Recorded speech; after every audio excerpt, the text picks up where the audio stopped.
আসসালামু আলাইকুম। আশা করি সবাই ভালো আছেন। আমরা কিভাবে অল্প টাকায় সেক্স ফেরোমন ফাঁদ তৈরি করতে পারি এ বিষয়ে একটু কথা বলতে চাই। আ প্রথমত এই যে মুটকির পিছনে আপনার এই যে লিউর যেটাকে আপনার ভমরাপোকা আকৃষ্ট করার জন্য আ আনতে হয় এবং এটা আরকি মুটকির পিছনে লাগাতে হবে এবং একটা বয়ামের ৩ কোণা বিশিষ্ট ২ টা ছিদ্র করতে হবে যাতে আপনার ভোমরা পোকাটা ভিতরে যেয়ে আপনার কিছুক্ষণ পর যখন ওর অস্বস্তি বোধ হবে তখন ও পানিতে পড়ে মারা যাবে।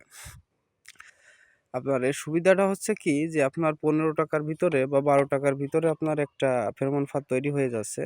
আপনি পরবর্তীতে যখন আপনার ১৫-২০ দিন পর আপনার সেক্স ফেরোমন ফাঁদের আ এই যে আপনার লিউরটা দেয়া হইছে, এই লিউরের আপনার কার্যকারিতা কমে যাবে। তখন কিন্তু আপনি এখানে আবার লিউর দিতে দিতে পারবেন। এক্ষেত্রে আপনার দেখা যাবে কি যে বারবার নতুন লিউর পাওয়ার জন্য আপনার কার্যকারিতা ভালো হবে।